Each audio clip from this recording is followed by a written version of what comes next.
Handicapped, visually challenged, low vision, hearing handicapped, mentally retarded, mentally ill, ఇవే కాకుండా thalassaemia, blood disorders ఇవన్నీ కూడా గుర్తించడం జరిగింది. 21 డిసేబిలిటీస్ ఉన్నాయి. ఇవి ఏంటంటే ఇక్కడ మనకి ముఖ్యంగా ఏమవుతుందంటే విభిన్న ప్రతిభావంతులు జనరల్గా వీళ్ళకుండే వైకల్యం వల్ల, ఆరోగ్య సమస్యలు ఉండడం వల్ల, చదువులో కానీ వారి యొక్క కొన్నిసార్లు పనిలో కూడా వారికి సమాన అవకాశాలు మరియు సామర్థ్యం మేరకు లేకపోవడంతో బాధపడుతున్నారు. వారి జీవనశైలితో పాటు శారీరక శ్రేయస్సును కూడా ప్రభావితం చేస్తుంది. అందువల్ల వారి సమస్యల గురించి ప్రపంచానికి తెలియజేయడానికి మరియు వారికి మంచి ప్రదేశంగా మార్చడానికి ఈ రోజు జరుపుకుంటాం. ఎందుకు జరుపుకుంటామంటే వీరికుండే సమస్యల్ని పౌర సమాజానికి తెలియజేయాలి, గవర్నమెంట్కి తెలియజేయాలి, పథకాలు తీసుకురావడం, ఇంకా మీకు అభివృద్ధి చేయడానికి ఏం చేయాలని చర్యలు తీసుకోవడం. ఈ యొక్క ఈ యూఎన్ అసెంబ్లీ వాళ్ళు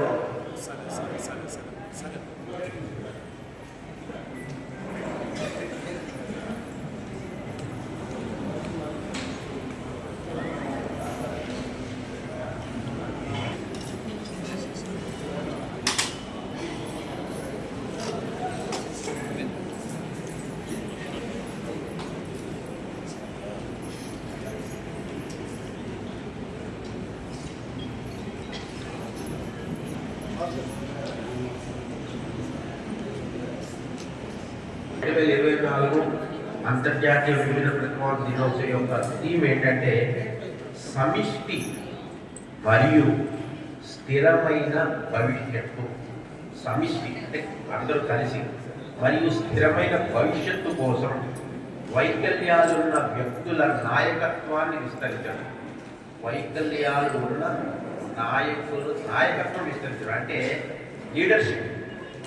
ఇప్పుడు ఎవరైతే మన డిసేబుల్డ్ అసోసియేషన్స్లో ఉంటారో, లీడర్స్ ఉంటారో, మన సుబ్రహ్మణ్యం కానీ, మాధవ్ కానీ, మురళి కానీ, తర్వాత అదే పద్మజ గారు, ఇలా చాలామంది ఉన్నారు. సో వీళ్ళందరూ ఏంటంటే ఈ నాయకత్వాన్ని విస్తరించడం.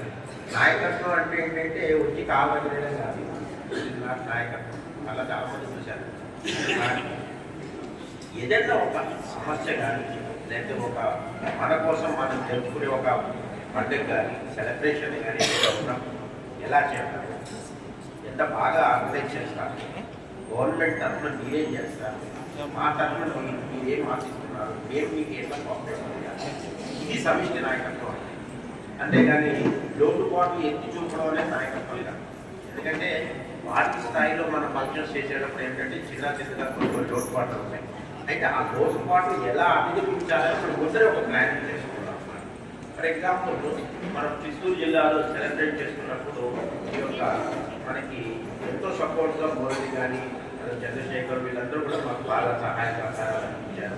మన అదే రకంగా మనకి ఇప్పుడు ఈ తిరుపతికి వచ్చినప్పుడు మాధవరం, అదే రకంగా సుబ్రహ్మణ్యం వీళ్ళు కూడా మనకి చాలా మంచి సహాయ సహకారాలు అందించి దానికి మన పండగ మనం చక్కగా చేసుకుంటాము, దీన్ని ఎటువంటి ఒడిదుడుకులు లేకుండా, ఎటువంటి లోటుపాట్లు లేకుండా మన గ్రాండ్గా చేసుకుంటాము అని చెప్పేసి నేను చెప్పడం జరిగింది. అది నాయకత్వం. సో అట్లాంటి నాయకత్వాన్ని ఇంకా మనం విస్తరించాలనేది ఈ యొక్క సంవత్సరం యొక్క థీమ్ అన్నమాట. ఇప్పుడు మనము ఈ జనాభా లెక్కల గురించి మాట్లాడుతున్నప్పుడు 2011 జనాభా లెక్కల ప్రకారము మనకి మొత్తము, ఇంకా 2021 జనాభా లెక్కలు రాలేదు, 2011 జనాభా లెక్కల ప్రకారం 93,997 మంది వికలాంగులు, విభిన్న ప్రతిభావంతులు ఉన్నారని చెప్పేసి ఒక లెక్క ఉంది. కానీ 2011 అంటే 2024 అంటే మోర్ దాన్ 30